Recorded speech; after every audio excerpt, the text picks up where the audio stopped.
दोस्तों, मेरा नाम तुषार है और आज मैं एक ऐसे टॉपिक के बारे में बात करना जा रहा हूँ जिसको जानने के लिए, जिसको समझने के लिए आई थिंक हम सब पूरी कोशिश करते हैं। यूट्यूब पे बहुत सारे वीडियोस हैं उस टॉपिक के बारे में बात करने के लिए, उस टॉपिक को समझाने के लिए।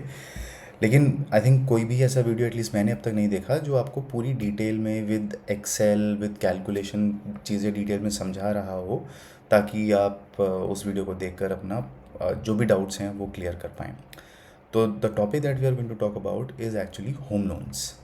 होम लोन के बारे में कि बहुत ही कॉमन मिसअंडरस्टैंडिंग है। बहुत लोग बोलते हैं, बहुत लोग बात करते हैं कि होम लोन में बैंक पहले इंटरेस्ट रेट ज़्यादा चार्ज कर लेता है और बाद में वो इंटरेस्ट कम होता है, या जो इंटरेस्ट का कंपोनेंट है ईएमआई में वो बैंक पहले ज़्यादा ले लेता है, बाद में तो बैंक इंटरेस्ट कुछ लेता ही नहीं है। तो मैं आप लोगों को ये समझाना चाहता हूँ कि ये जो लोग कहते हैं कि ये सारी बातें जो भी हैं ये बेसिकली बेसलेस हैं, इनकरेक्ट हैं। होम लोन का जो फॉर्मूला है, होम लोन की जो कैलकुलेशन है, it's actually a scientific process.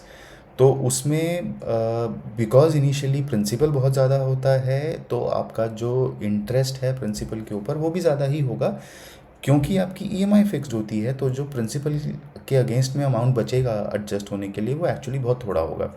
मैं आपको ये एक एक्सेल के माध्यम से समझाने की कोशिश करता हूँ। तो पहले तो आप थोड़ा सा अगर ये ग्राफ देखेंगे तो आपको ये समझ में आएगा कि इनिशियली जो एक कॉमन धारणा है, जो एक कॉमन थॉट प्रोसेस है कि जो प्रिंसिपल है और जो इंटरेस्ट है, जो एक्चुअली आप ये कॉमन देखेंगे, जो प्रिंसिपल है और जो इंटरेस्ट है वो इन्वर्सली प्रोपोर्शनल हैं।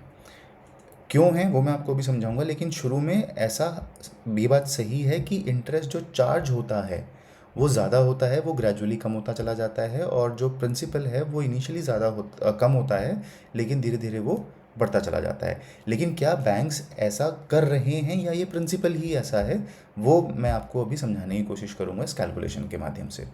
तो अगर आप देखेंगे कि ये मैंने एक ईएमआई कैलकुलेट करी है for principle of almost 1.25 CR, tenure 30 साल का है। इंटरेस्ट रेट मैंने एक सिंपल कैलकुलेशन के लिए 10% का ले लिया है, और ऑब्वियसली साल में हम 12 ईएमआईज पे करेंगे।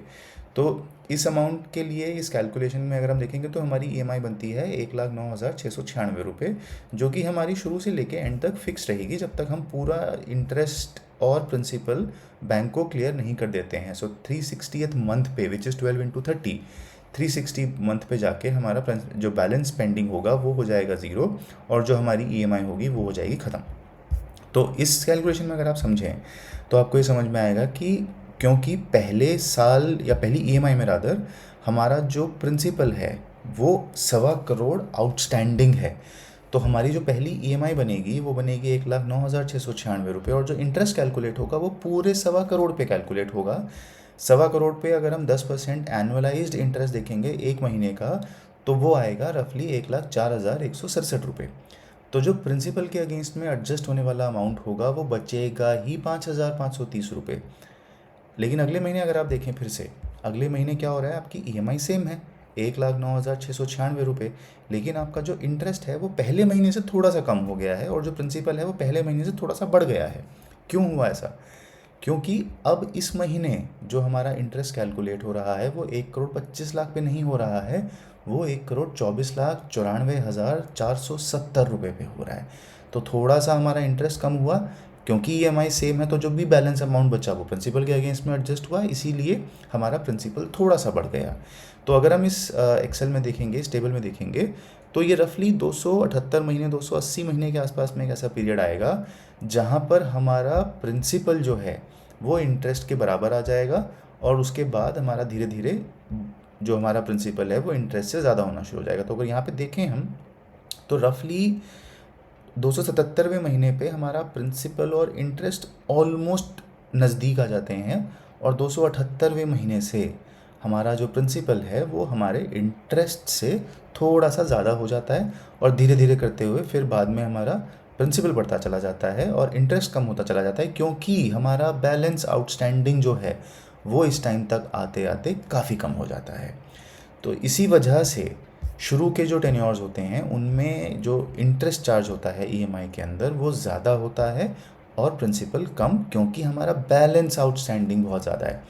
ये एक्सेल मैंने बहुत कस्टमाइज़ बनाई है। आप इसको अपने किसी भी अमाउंट के लिए, अगर आप मान लीजिए आप 1,25,00,000 का लोन ना लेके सिर्फ 25 लाख का लोन लेना चाहते हैं, तो आप इसको 30 साल के लिए ना लेके अगर आप सिर्फ 15 साल के लिए लेना चाहते हैं, और अगर आप 10% की बजाय अभी जो मार्केट का रेट चल रहा है 7.4% के आसपास पे लेना चाहते हैं, तो आप सारी कस्टमाइजेशन कर सकते हैं। और जैसा कि आप देखेंगे नीचे चलते चले जाएंगे तो 15वें महीने पे यानी कि 180 महीने के आसपास ये आपका सारा आउटस्टैंडिंग पे हो जाएगा। तो ये एक एक्सेल है जो आप अपनी समझ के हिसाब से, अपनी ज़रूरत के हिसाब से, आपको जो भी करना है, जैसा भी करना है आप कर सकते हैं। और इसके हिसाब से आप अपनी ज़रूरतें, अपनी जो भी आपकी होम लोन की अंडरस्टैंडिंग है वो डेवलप कर सकते हैं और एक इन्फॉर्म डिसीजन ले सकते हैं। मैं उम्मीद करता हूँ कि ये वीडियो आपको होम लोन का प्रिंसिपल समझने में हेल्प करेगी। होम लोन का जो रूल है, जिस कैलकुलेशन जो यूज़ होती है होम लोन को बनाने में, होम लोन को कैलकुलेट करने में, ईएमआई को कैलकुलेट करने में, आप वो समझ पाएंगे। और ऐसे किसी भी वीडियो के जाल में ना फंसें जो आपको ये बोलता है कि शुरू में इंटरेस्ट ज़्यादा ले लेता है बैंक और बाद में इंटरेस्ट कम लेता है। ऐसा कुछ नहीं होता। जैसे जैसे आपका प्रिंसिपल कम होता चला जाता है वैसे वैसे आपका इंटरेस्ट भी कम होता चला जाता है और प्रिंसिपल कंपोनेंट बढ़ता चला जाता है। इस फंडामेंटल को बोलते हैं रिड्यूसिंग मंथली बैलेंस। तो जिस महीने जितना बैलेंस आउटस्टैंडिंग है उसका इंटरेस्ट उसी महीने उसके हिसाब से कैलकुलेट होता है, और अगले महीने क्योंकि प्रिंसिपल कम हो जाता है, बैलेंस कम हो जाता है, तो आपका धीरे धीरे धीरे धीरे आपका इंटरेस्ट भी कम होता चला जाता है।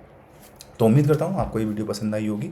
अगर आई है तो प्लीज़ शेयर करें, जो आपको अच्छा लगता है वो करें। कमेंट्स में आपको जो कोई और डाउट है, क्वेश्चन है, वो आप डालें, और मैं कोशिश करूँगा आपको इसी तरह बाकी चीज़ें, बाकी जो लोन के प्रोडक्ट्स हैं, क्रेडिट कार्ड्स हैं, ईएमआईज़ हैं, आपको धीरे धीरे मैं अपने वीडियोज़ के थ्रू समझाने की कोशिश करूँ। धन्यवाद।